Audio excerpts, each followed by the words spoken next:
Hello friends, welcome to my channel Nagin Digital Group of Education. Now today we are discussing about NCERT exemplar question answers of chapter 3 periodic table.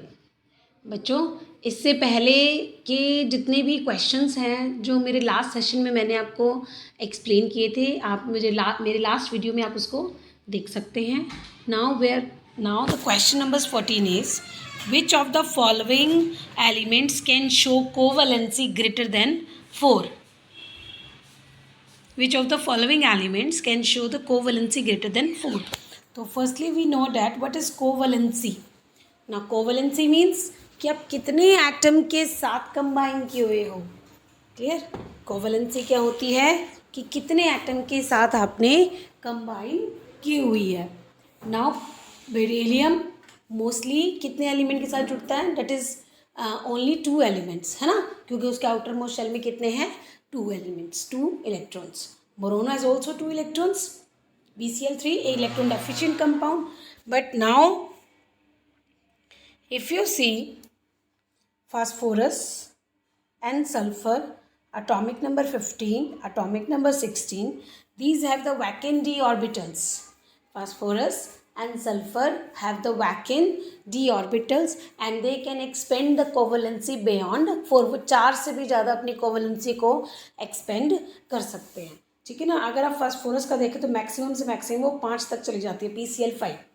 और sulphur की देखिए तो SF6. Sulphur तो 6 तक चला जाता है, लेकिन फास्फोरस कितने तक जाता है? 5 तक मूव करता है. Now next question is, those elements impart colour to the flame on heating it.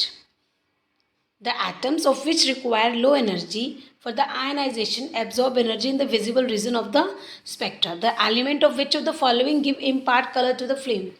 Now बच्चों, impart colour to the flame का मतलब है अगर हम इनमें से किसी भी, अगर हम कोई एलिमेंट लेते हैं और उसको फ्लेम के ऊपर लाते हैं, बंसन फ्लेम के ऊपर लेके आते हैं, तो एक वो करैक्टरिस्टिक्स कलर प्रोड्यूस करता है. ठीक है, वो एक अपना करैक्टरिस्टिक्स कलर प्रोड्यूस करता है. तो पहले हमें ये जानना पड़ेगा कि वो करैक्टरिस्टिक्स कलर क्यों प्रोड्यूस करता है. नाउ कोई भी एलिमेंट अगर हम फ्लेम पर लाते हैं और वो कलर प्रोड्यूस कर रहा है, डैट मीन्स उस इलेक्ट्रॉन की क्या होती है? जंप. वो ग्राउंड स्टेट से कहाँ जाता है? एक्साइटेड स्टेट में. और जब वो एक्साइटेड स्टेट में जाता है, आपको पता है according to the Bohr model, जब इलेक्ट्रॉन ग्राउंड स्टेट से एक्साइटेड स्टेट में जाता है वहाँ पे वो कैसा होता है? अनस्टेबल. तो इसलिए वो बैक करता है वापस से ग्राउंड स्टेट में. लेकिन जब वो बैक करता है ग्राउंड स्टेट में, at that time it emit energy, है ना. जब एक्साइटेड स्टेट में जाएगा तब एनर्जी एब्जॉर्ब करेगा, लेकिन जब वो बैक स्टेट पे आएगा, ग्राउंड स्टेट पे आएगा, उस टाइम पे एनर्जी क्या करता है? वो एमिट करता है. ना जब वो एनर्जी एमिट करता है तो एक करैक्टरिस्टिक्स फ्रिक्वेंसी है वेवलेंथ की लाइट को वो क्या करता है? एमिट करता है. और वो जो जिस लाइट को वो एमिट कर रहा है, जिस फ्रिक्वेंसी की लाइट को वो एमिट कर रहा है, वो हमें दिखता है. क्लियर. वो हमें दिखता है. इसका मतलब हमें ऐसा एलिमेंट चाहिए जिसमें इलेक्ट्रॉन जब एनर्जी लेगा तो जंप करेगा और हायर लेवल पे जाएगा. तो जब हमें पता चला एलिमेंट नंबर ग्रुप, जो ये ग्रुप नंबर 2 जो है, दैट इज ऑप्शन नंबर ए. तो ग्रुप नंबर 2 क्या कहता है कि जिसके आउटर मोस्ट शेल में कितने इलेक्ट्रॉन पाएंगे? 2. That means this is the S block element, क्योंकि आउटर मोस्ट शेल में 2 इलेक्ट्रॉन है. साइज भी बड़ा है, इलेक्ट्रॉन आराम से एनर्जी गेन करेगा, आराम से जंप करेगा, है ना. लेकिन ग्रुप नंबर 13 पे जाते हैं तो आप पीरियड में मूव करने लग गए हो, है ना. तो पीरियड में मूव कर गए तो इसका साइज़ क्या है? वो स्मॉल साइज़ का है. अब स्मॉल साइज़ का है, इलेक्ट्रॉन ईजिली जो है वो जंपिंग नहीं करेगा. Again come to option C, group number 1. इसका मतलब एल्कली मेटल्स. एल्कली मेटल के पास आउटर मोस्ट शेल में 1 इलेक्ट्रॉन होता है. वो भी कैसा होता है? Loosely bonded. आराम से वो क्या करेगा? ग्राउंड से excited state then jumping back भी कर सकता है. ठीक है. और नाउ ग्रुप नंबर 17 की बात करें तो उसका तो साइज़ बिल्कुल ही छोटा है ना. हेलोजन फैमिली आ गई है, साइज़ बहुत छोटा है, तो फोर्स पे न्यूक्लियस का अट्रैक्शन इतना ज़्यादा है कि इलेक्ट्रॉन वो छोड़ता ही नहीं है. तो इसका मतलब वो आपका जंपिंग वाला जो प्रोसेस है वो नहीं हो पाएगा. इसका मतलब 2 ऑप्शन आपके होंगे, that is option number A and option number C. Now next, which of the following sequence contain atomic numbers of any only representative elements? इसमें से कौन से ऐसे एलिमेंट्स हैं जो सिर्फ किसको रिप्रेजेंट करेंगे? ओनली रिप्रेजेंटेटिव एलिमेंट्स को रिप्रेजेंट करेंगे. तो जब हम देखते हैं रिप्रेजेंटेटिव एलिमेंट्स का मतलब होता है group number 1, group number 2, 13, 14, 15, 16, 17 and 18 means S block elements and the P block elements. ये दो ऐसे ग्रुप हैं एस और पी जो किसको रिप्रेजेंट करते हैं? That is represented the this representative elements. तो अब हमें इनमें से ये ढूंढना है कि कौन से ब्लॉक के एलिमेंट है. तो नाउ अगर हम देखें एटॉमिक नंबर 3, एटॉमिक नंबर 33, 53, 87, तो जस्ट चेक करते हैं 3 किसका है? Hydrogen, helium, lithium. Now lithium is belong to s block element. lithium belongs to s block element. जब लिथियम एस ब्लॉक एलिमेंट्स को करता है, ठीक है ना, तो उसके बाद ग्रुप नंबर जो 13 एटॉमिक है, 33 है, तो वो कहाँ पर रहता है? अगर इसकी कॉन्फ़िगरेशन लिखे that belong to group number 15. Now 53 belong to group number 17 and 87 belongs to group number 1. तो इसका मतलब ये कौन से ग्रुप के एलिमेंट्स होंगे? रिप्रेजेंटेटिव एलिमेंट्स के. नाउ अब उसके बाद ऑप्शन कौन सा है? Option number 9. कौन सा ऑप्शन होगा? Option number 9. Here the 9 consist of that will be that related with the atomic number 9 that is related with the fluorine which is p block elements. Fluorine is the p block elements. 35 that is belongs to this bromine which is also the group number 17. जो 51 that is belongs to group number 15 and 88 belongs to group number 2. that means आपका representative element एक group number A है और कौन सा है? B. Now next question is which of the following elements will gain one electron more readily? इसमें से एक इलेक्ट्रॉन कौन readily gain कर लेगा in comparison to the other elements? एक इलेक्ट्रॉन गेन करना है, ठीक है. तो let's start with the option number 1 that is sulphur. Now sulphur का अगर एटॉमिक नंबर देखें that is the 16, configuration 2, 8 and 6. तो ये क्या करेंगे? इनको अपनी कॉन्फ़िगरेशन को कंप्लीट करने के लिए कितने इलेक्ट्रॉन चाहिए? 2 चाहिए. तो अगर एक मिलेगा तो ये ले लेगा, तो इसका मतलब सल्फर हो सकता है. Now come to sodium. Now sodium एक गेन नहीं कर सकता. क्यों? क्योंकि उसमें तब क्या आ जाएगी? अनस्टेबिलिटी आ जाएगी. वो एक लॉस करने की पावर जरूर रखता है. That means option sodium is wrong. Now come to oxygen. Now oxygen कहता है मैं 2 गेन तो कर सकता हूँ, ठीक है, लेकिन अगर मैं 2 गेन करता हूँ, सल्फर भी 2 गेन करता है ना. ऑक्सीजन पे भी -2 चार्ज हो सकता है, सल्फर पर भी -2 चार्ज हो सकता है ना. लेकिन जब हम ऑक्सीजन और सल्फर की बात करते हैं, सल्फर का साइज़ बड़ा हो जाता है किससे? ऑक्सीजन से. इसलिए सल्फर पे रिपल्शन कम होती है. अपकमिंग इलेक्ट्रॉन को प्रॉब्लम नहीं होती रहने में, वो शेल पर आराम से रह सकता है. तो इसलिए सल्फर जो है मोस्ट रियरली एक इलेक्ट्रॉन गेन करेगा रादर देन ऑक्सीजन. और उसके बाद क्लोरीन. क्लोरीन तो हमें पता ही है वो हेलोजन फैमिली को बिलोंग करता है, और जब वो हेलोजन फैमिली को बिलोंग करता है इसका मतलब एक इलेक्ट्रॉन तो रियरली वो एक्सेप्ट करेगा. तो कौन सा ऑप्शन होगा? Option number A and option number D. Now next question, which of the following statements are the correct? Helium has the highest first ionisation enthalpy in the periodic table. बात तो ठीक है, क्योंकि हीलियम एक normal gas है. Normal gas electron नहीं निकालता, इसलिए उसकी आयनाइजेशन एनर्जी ज़्यादा होती है. दूसरा रीज़न और क्या देते हैं हम? हीलियम की ज़्यादा क्यों है, हाईएस्ट क्यों है? क्योंकि helium, neon, argon, krypton, xenon. Helium जो है फर्स्ट मेंबर है अपनी फैमिली का. साइज़ कैसा होगा? स्मॉल. तो अगर मुझे उसमें से इलेक्ट्रॉन निकालना है तो ज़्यादा एनर्जी देनी पड़ेगी, इसलिए उसकी आयनाइजेशन थेरेपी ज़्यादा होती है rather than the rest of the member, क्योंकि rest of the member size increase करता चला जाता है. तो that is the correct one, ठीक है. तो that was with the correct option. Now B option क्या कहता है? क्लोरीन की इलेक्ट्रोनेगेटिविटी लेस होती है फ्लोरीन से. Now this one is the wrong, क्योंकि क्लोरीन की इलेक्ट्रॉन गेन एंथैल्पी जो होती है वो ग्रेटर होती है फ्लोरीन, क्योंकि इसका साइज़ छोटा है और इसका साइज़ बड़ा है. अब कपिंग इलेक्ट्रॉन को रिपल्शन फेस नहीं करनी पड़ती क्लोरीन के केस में. फिर now that means this is the option wrong, तो ये नहीं लेंगे हम. Now next is mercury and bromine are liquid at room temperature. ये तो बिल्कुल बात ठीक है, मरकरी भी लिक्विड होता है, ब्रोमीन भी लिक्विड होता है।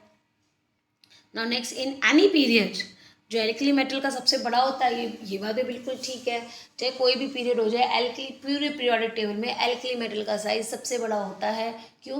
क्योंकि जैसे जैसे हम जाते हैं साइज डिक्रीज करता है। तो alkali metal have the highest size but the halogen have the lowest size. तो this option is also correct. So option number A, C and D. Now come to next question कि which of the following set contain only isoelectronic ions? इनमें से किस में सिर्फ क्या है? Isoelectronic ions है। तो let's start with this zinc. Zinc का एटॉमिक नंबर होता है 30, ठीक है, और आप इसमें 2 निकाल रहे हैं तो ये हो गया 28। ना कैल्शियम का होता है एटॉमिक नंबर 20, तो क्या निकालेंगे 8। तो वो क्या होता है आपका जो आइसोइलेक्ट्रॉनिक स्पीशीज होती है मीन सेम इलेक्ट्रॉन हो। तो ये ऑप्शन तो यहीं पे रॉन्ग हो गया क्योंकि जिंक और कैल्शियम के इलेक्ट्रॉन मैच नहीं करते हैं। Now come to potassium. Potassium atomic number कितना होता है 19, एक लॉस करो तो कितना हो जाएगा 18। कैल्शियम 20, 2 लॉस करेंगे तो कितना हो जाएगा 18। स्कैंडियम डेट इज 21, 3 लॉस करेंगे तो कितना हो जाएगा 18। क्लोरीन 17, 1 लॉस करेंगे तो कितना हो जाएगा, 1 गेन करेंगे तो कितना हो जाएगा 18। That mean this is your isoelectronic ions. Now come to next point, phosphorus atomic number 15। तो 15 + 3 18, sulphur 16, 16 + 2 18, chlorine 17, 17 + 1 18। Now potassium 19 - 1, that will be also 18. So your option is also C correct. Now come to next D, titanium. Titanium, scandium titanium is atomic number 2. जब आप 4 use करेंगे तो आएगा आपका 18, argon 18, chlorine 3 positive. Chlorine का atomic number 17, लेकिन 3 चले जाएंगे तो कितना रह जाएगा 14। तो that means this is option your also wrong. Now next question, in which of the following options order of arrangement does not agree with the variation of the property indicated against it? इनमें से किस option में जो arrangement है, जो order of arrangement है, does not agree with the variation of property indicated against it? भाई does not agree नहीं कर रहा प्रॉपर्टी की वेरिएशन पे। तो हम देखते हैं कैसे क्या है ये। तो first is aluminium 3 positive, magnesium 2 positive, sodium positive, fluorine negative. Increasing size, अगर हम देखें एल्यूमिनियम 3 पॉजिटिव का साइज कैसा है आपका छोटा, क्योंकि कीटायन है। Mg2 पॉजिटिव का इससे बड़ा पाएगा, सोडियम पॉजिटिव का इससे बड़ा पाएगा, लेकिन फ्लोरीन नेगेटिव का क्या पाएगा बड़ा, ठीक है। तो लेकिन इसका तो सबसे बड़ा है, इसका बड़ा है ना इस केस में, तो डैट मीन्स ये तो अग्री करती है, ये बात तो ठीक है। एल्यूमिनियम 3 पॉजिटिव सबसे छोटा, फिर कौन Mg2 पॉजिटिव उससे बड़ा, सोडियम पॉजिटिव उससे बिगर, और फ्लोरीन नेगेटिव सबसे बिगर साइज का हो गया। तो that means this is option correct. लेकिन हमें कौन सा ढूंढना है, incorrect options. Now come to next option, boron, carbon, nitrogen, oxygen. Now increasing first ionisation enthalpy. Now boron की कॉन्फ़िगरेशन करें तो बोरोन की कॉन्फ़िगरेशन क्या होती है, hydrogen, helium, lithium, beryllium, boron. Boron का एटॉमिक नंबर 5, कॉन्फ़िगरेशन क्या हो जाएगी 1s2 2s2 2p1, आराम से निकलेगी। बोरॉन से ज़्यादा किसकी है, कार्बन की, है ना। कार्बन का क्या हो जाएगा 2, साइज छोटा होना भी चाहिए। फिर किसकी हो जाएगी, नाइट्रोजन की, क्लियर। फिर किसकी हो जाएगी, नाइट्रोजन की, फिर किसकी है, ऑक्सीजन की। But oxygen is not greater than the nitrogen. Oxygen की इलेक्ट्रॉन गेन एंथैल्पी नाइट्रोजन से ज़्यादा नहीं है, नाइट्रोजन की ज़्यादा है as compare to oxygen. So your option will be, जो इनकरेक्ट स्टेटमेंट है वो क्या हो जाएगा आपका सी। तो यानी अब आपका ऑप्शन कौन सा हो गया, बी, सॉरी बी ऑप्शन, ठीक है। Now come to C option कि iodine, bromine, chlorine and fluorine electron gain enthalpy, है ना। अब इसमें भी देख लेते हैं, फ्लोरीन की इलेक्ट्रॉन गेन एंथैल्पी सबसे ज़्यादा बता रखी है, फिर क्लोरीन की, फिर ब्रोमीन की, फिर आयोडीन की। बट इसमें देखते हैं, ठीक बात है भाई, फ्लोरीन की तो साइज़ छोटा है, फोर्स ऑफ अट्रैक्शन ज़्यादा है, लेकिन हम हमेशा ये पढ़ते हैं chlorine has more electron gain enthalpy than fluorine. So आपका ऑप्शन कौन सा हो जाएगा? ये भी आपका रॉन्ग ऑप्शन है, तो that means option number B and C is your answer. ठीक है, now come to next question. Which of the following have no unit? इसमें किसकी यूनिट नहीं होती है? Electron negativity, electron gain enthalpy, ionisation enthalpy या मेटालिक करेक्टर, है ना? तो अब हम इसमें देखते हैं electron negativity. What is electron negativity? To attract the electron itself, electron को अपनी तरफ खींचना। अब हम देखते हैं, अब जब हमने इलेक्ट्रोनेगेटिविटी का कंसेप्ट पढ़ा था तो हमने ये देखा था कि ये शेड पेड ऑफ इलेक्ट्रॉन को अपनी तरफ खींचने की प्रॉपर्टी होती है, जिसमें हमने पॉलिंग में देखा था कि पॉलिंग ने इलेक्ट्रोनेगेटिविटी फ्लोरीन की सबसे ज़्यादा दे रखी है और वो भी कितनी 4। तो हमने देखा था कि इसकी तो यूनिट होती ही नहीं है, हम उसको सिर्फ क्या करते हैं, नंबर असाइन करते हैं किसी भी मोर इलेक्ट्रोनेगेटिव एलिमेंट को। तो that means option A. Now come two electron gain enthalpy. इसमें हम एनर्जी रिलीज होती है, तो कितने किलो जूल एनर्जी रिलीज हो रही है, कितनी जूल, तो हम इसको निकालते हैं। आयनाइजेशन थेरेपी की भी एनर्जी में पता है, क्यों? क्योंकि हमें तो पता है ना कितनी एनर्जी देनी है हमने, जूल में, किलो जूल में, इसलिए इसकी भी यूनिट है। लेकिन मेटालिक करेक्टर की कौन सी यूनिट होती है? या तो वो मेटल होता है या फिर वो मेटल नहीं होता, इसकी कोई यूनिट नहीं होती। तो your option is A and your option is D. Option is A and option is D. Now next is ionic radius vary. Ionic radius vary कैसे करता है? That is inverse portion of the effective nuclear charge. अगर अब हम देखें, अगर inverse का मतलब कि वो इन्वर्सली प्रोपोर्शनल होता है इफेक्टिव न्यूक्लियर चार्ज के। अगर इफेक्टिव न्यूक्लियर चार्ज इंक्रीज कर गया तो रेडियस क्या होता है? कम होता है। Now what is effective nuclear charge? Effective nuclear charge क्या होता है? जब अंदर के इलेक्ट्रॉन बाहर के इलेक्ट्रॉन को न्यूक्लियस के इफेक्ट से बचाते हैं, तो वो आपका क्या होता है? Screening effect. और नेट जो चार्ज लगता है वो क्या होता है? Effective nuclear charge. अगर वो जितना ज़्यादा होगा तो साइज उतना क्या होता है? छोटा। तो इसका मतलब ये बात ठीक हो गई। Now second, inverse portion of the square of the effective nuclear charge. भाई इनवर्स ये भी गलत बात है, क्लियर? ये चीज़ भी क्या है? रॉन्ग, क्योंकि वो square of the effective nuclear charge के इनवर्स नहीं होता। Now C option, directly proportional to the screening effect, ये ठीक है, क्योंकि इफेक्टिव न्यूक्लियर चार्ज किसको से डिसाइड करेगा? शील्डिंग या फिर स्क्रीनिंग इफेक्ट को। तो ये बात तो ठीक है, सी ऑप्शन। तो ऑप्शन नंबर ए ठीक है और ऑप्शन नंबर सी भी ठीक है। ना ऑप्शन नंबर डी क्या कहता है? Directly proportional to the square of the screening effect, है ना? ये रॉन्ग है, क्योंकि वो directly proportional of square of the screening effect के नहीं होता। Now next question, element belongs to third period. Element belongs to third period and group number 13 of the periodic table.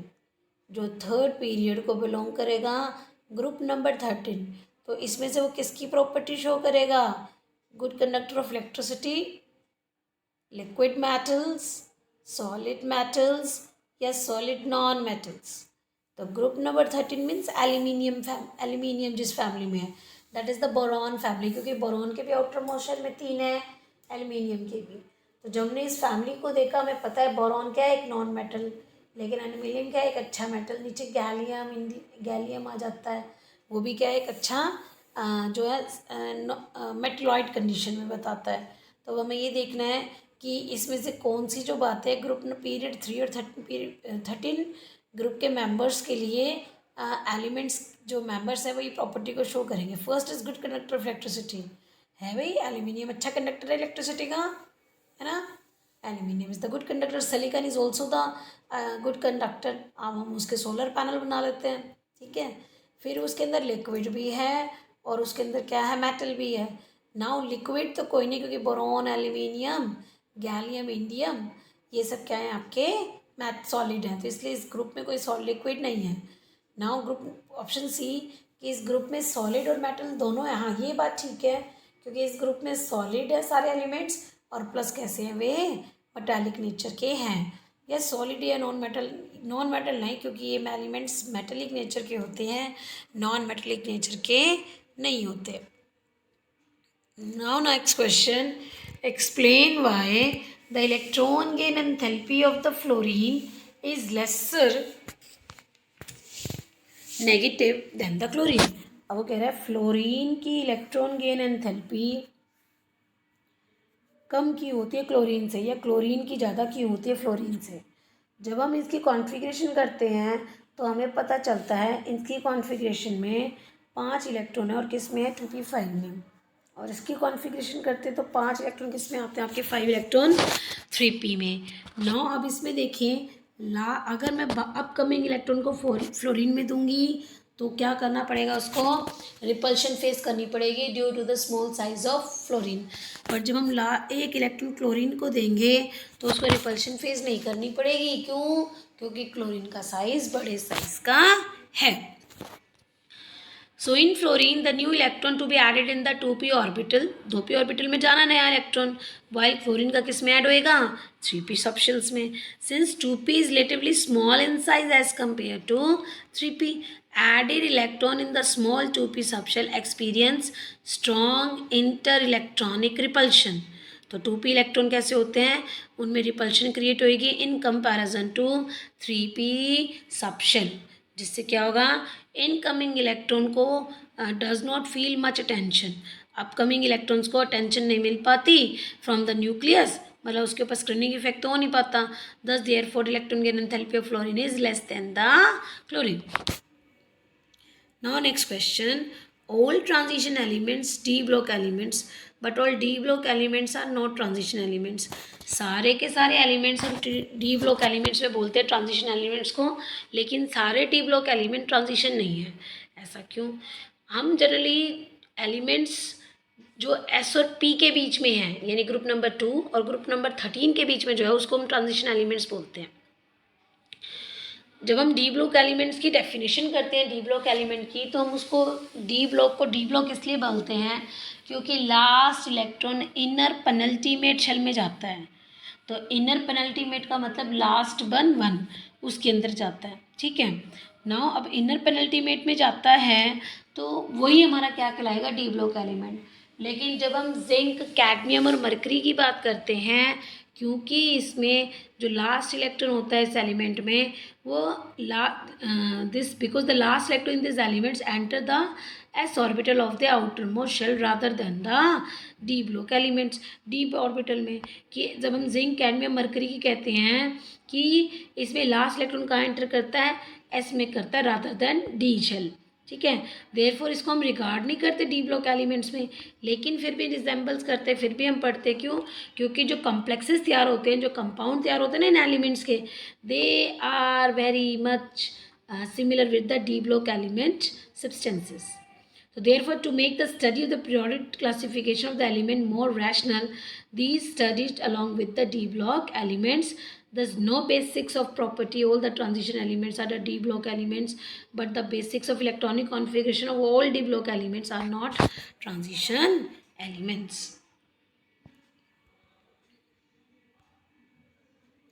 Now next क्या कहता है कि next question, identify the group and valency.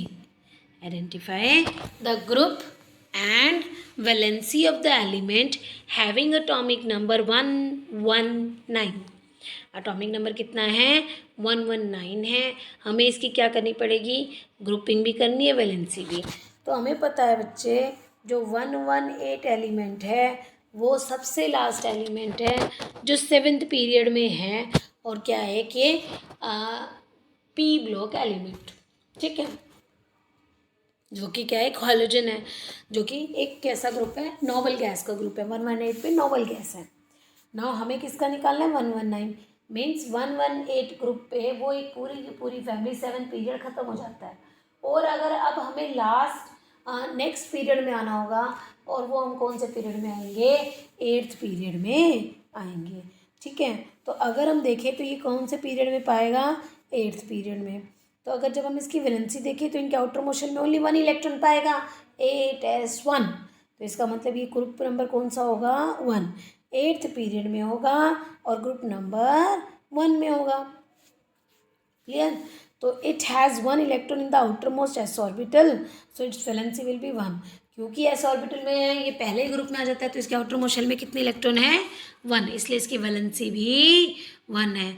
और अगर हम ऑक्साइड का जनरल फॉर्मूला बताएं तो हमें पता है इसके ऊपर +1 चार्ज है, लेकिन उसके ऊपर कितना है? -2। तो जो क्रॉस मल्टीप्लाई करेंगे तो फॉर्मूला क्या आ जाएगा? M2O। Now next question is ionization enthalpy of the second period below this: 520, 899, 801, 1086, 1402, 1314, 1681 and 2080। तो आपने एंथैल्पी को मैच करना है with the elements and complete the graph and also write the symbol. So अगर हम ग्राफ प्लॉट करें 500 ionization, 1000, 1500, 2500, यही है। सो आपका ग्राफ क्या आएगा? आपका अप्रोक्सीमेट ग्राफ कैसे होएगा बच्चे? सी दिस 520, 899, 801, तो आपका ग्राफ कैसा आएगा? Like this. ठीक है, लेकिन हमें इसमें आंसर क्या देना है कि to match the correct enthalpy with the elements and to complete the graph the following points are taken to the consideration। अगर हमें ग्राफ प्लॉट करना है तो बहुत बातें हैं जो हमें कंसीडर करनी पड़ेगी। और वो क्या कि जब हम लेफ़्ट टू राइट जाते हैं आयनाइजेशन एंथैल्पी जो होती है वो बढ़ती चली जाती है। क्यों? क्योंकि न्यूक्लियर चार्ज इंक्रीज करता चला जाता है, क्योंकि साइज डिक्रीज कर रहा है। तो these are the some exception given below. तो इन स्पाइट ऑफ द, अब ठीक बात है न्यूक्लियर चार्ज बढ़ रहा है, लेकिन बोरोन की फर्स्ट आयनाइजेशन एंथैल्पी कम होती है as compare to beryllium. Now this also explain by its electronic configuration. Boron has 1s2, 2s2, 2p1, but the beryllium has 1s2 and 2s2। Clear? तो जब हम बेरिलियम की बात करते हैं तो लास्ट इलेक्ट्रॉन कम्प्लीटली फिल्ड में से निकालना पड़ेगा, लेकिन जब हम बोरोन की बात करेंगे तो लास्ट इलेक्ट्रॉन कहाँ से निकालना पड़ेगा? 2p1 में, विच इज़ वेरी इजी। ठीक है, सो इसलिए बोरोन की आयनाइजेशन एंथैल्पी ग्रेटर देन होती है रादर देन, बोरोन की आयनाइजेशन एंथैल्पी लोअर होती है रादर देन बेरिलियम, क्योंकि बोरोन के आउटर मोस्ट शेल में कितना है? Only 1 electron. Now come to this ionisation enthalpy. Now हम नेक्स्ट क्वेश्चन देखें, आयनाइजेशन एंथैल्पी। ठीक है, तो आयनाइजेशन एंथैल्पी ऑफ नाइट्रोजन की हायर क्यों होती है? Again we have to write the electronic configuration. Nitrogen is half filled, exactly half filled orbital, but oxygen में क्या जाता है? एक और इलेक्ट्रॉन। तो अगर हम देखें नाइट्रोजन की 1s2, 2s2, 2p1, 2pxy1, 2py1, 2pz1, लेकिन जब हम ऑक्सीजन की बात करते हैं तो एक p ऑर्बिटल में क्या हो जाती है? पेयरिंग। क्लियर? एक में क्या हो जाती है? पेयरिंग। नाइट्रोजन की स्टेबिलिटी ज़्यादा होने की वजह से इसकी फर्स्ट आयनाइजेशन एंथैल्पी ज़्यादा हो जाती है as compare to oxygen. So see this graph 520, 899, 801। फिर देखो अगर हम 520 तक जा रहे हैं लिथियम तक regularly increase, then decrease beryllium to boron, यानी बोरोन की कम होती है, then increase carbon, carbon to nitrogen again increases. Now nitrogen से ऑक्सीजन आते फिर डिक्रीज करती है और फिर वो क्या करती है?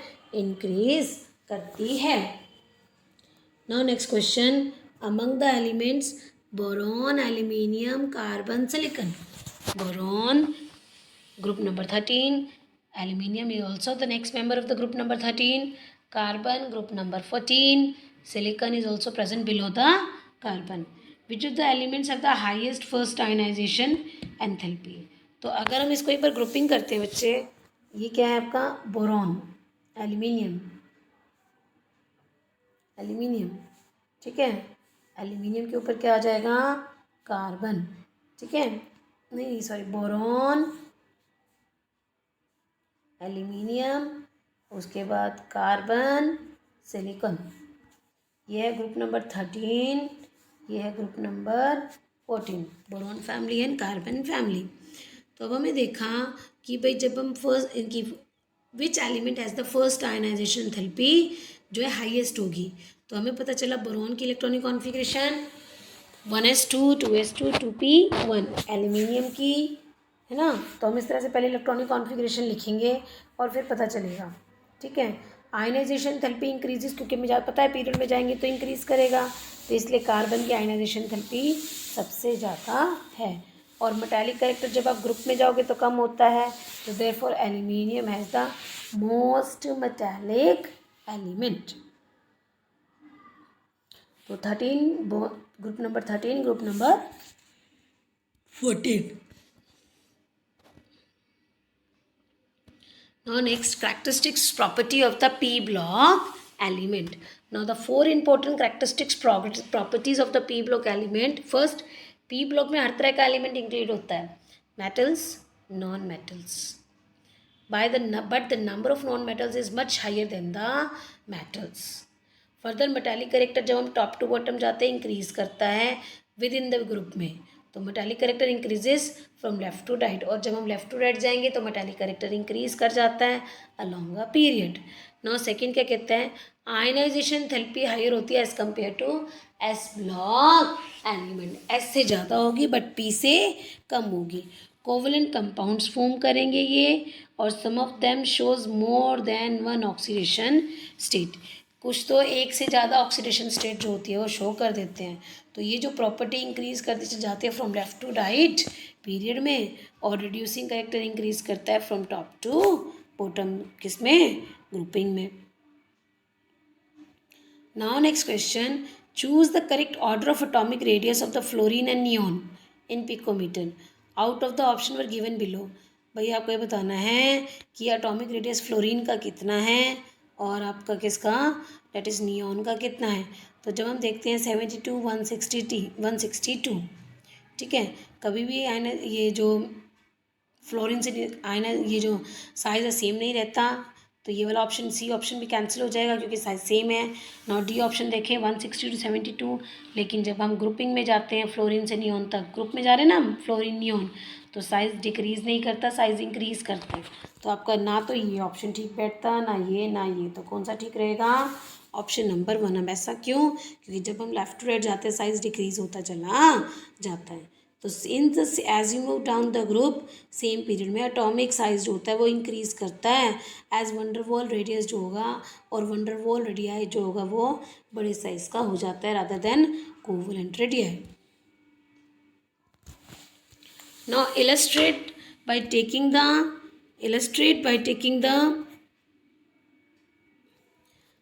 example of the transition elements and the non-transition elements, that oxidation state of the element is largely based on electronic configuration. आपको कुछ एग्जाम्पल लेके ट्रांजिशन एलिमेंट्स के ये बताना है कि नॉन ट्रांजिशन एलिमेंट्स के ऑक्सीडेशन स्टेट जो है वो लार्जली बेस्ड करती है इलेक्ट्रॉनिक कॉन्फ़िगरेशन पे। तो oxidation state of the element generally किस पे डिपेंड करती है, कॉन्फ़िगरेशन पे। जितनी ज़्यादा वेरिएशंस आएगी ऑक्सीडेशन स्टेट में उतनी ज़्यादा क्या आती हैं आपकी जो ट्रांजिशन एलिमेंट्स, उतनी ज़्यादा आपकी क्या आती हैं जो डिफरेंट शेल्स के डिफरेंट प्रॉपर्टीज शो करने लग जाते हैं। ठीक है, अब क्यों ऐसा है, क्योंकि द वेरियस ऑक्सीडेशन स्टेट जो भी शो करता है, क्यों, क्योंकि N-1d शेल के भी इलेक्ट्रॉन पार्टिसिपेट करेंगे बॉन्डिंग में, और आउटर शेल के भी, आउटर यानी NS ऑर्बिटल, उसके भी इलेक्ट्रॉन जो है वो पार्टिसिपेट करेंगे। For example titanium atomic number 22 for configuration argon 3d2 4s2 can show 3 oxidation state +1 +2 and +3, और वेरियस कंपाउंड लाइक TiO2 +4 की होती है, TiO3 प्लस जो है कितने की होती है +3 की, TiO +2 की। तो नॉन ट्रांजिशन एलिमेंट्स मेनली जो है this mainly the p block elements can show a number of oxidation that will be from +N2 कहाँ से शो करेगी, +N से लेकर -3 तक। तो इसका मतलब ऑक्सीडेशन स्टेट कौन सी होगी, -3 +3 and +5। And lower oxidation state जो होगा वो हमेशा आयनिक होगा, क्यों, क्योंकि accept the electron to achieve the stable configuration, क्योंकि वो इलेक्ट्रॉन वो क्या करते हैं, हमें हमेशा अपनी सैलरी को मांगते रहते हैं, जिससे क्या हो जाएगा जो उनका स्टेबिलिटी आ जाती है रहने के लिए, लेकिन ऐसा नहीं है। ठीक है, तो यहाँ पे क्या आ जाएगा, लोअर ऑक्सीडेशन स्टेट जो है are ionic in the state are ionic as the atom accept electron or the electron to achieve stable configuration, while the higher oxidation state achieved by unpairing the paired electron, thus shifting the electron to back in the orbitals. Now next question, nitrogen has positive electron gain enthalpy whereas oxygen has negative. तो जब हम configuration देखते हैं nitrogen की 1 1 1 P orbital, P में कितने orbitals होते हैं 3 और तीनों में कितने इलेक्ट्रॉन्स हैं 1 1 1, तो जो कि स्टेबल है क्योंकि एग्जैक्टली हाफ फील्ड है, सो इसलिए कोई टेंडेंसी ही नहीं है कि वो एक इलेक्ट्रॉन को एक्सेप्ट करें और एक्स्ट्रा हो जाए और इनके शेल में भेज दिया जाए या इनके ग्रुप में भेज दिया जाए। दस the electron gain enthalpy of the nitrogen लेकिन स्लाइटली पॉजिटिव होती है, क्यों? क्योंकि इसमें क्या हो जाता है, जितने इलेक्ट्रॉन अनपेयर्ड होते हैं उतने क्या आने लग जाते हैं, चार्जेस आने लग जाता है। तो it has the higher positive charge then nitrogen and lower nitrogen size of the nitrogen, therefore it is has a tendency to accept an extra electron, ठीक है। दस electron gain enthalpy of oxygen जो होती है वो negative होती है।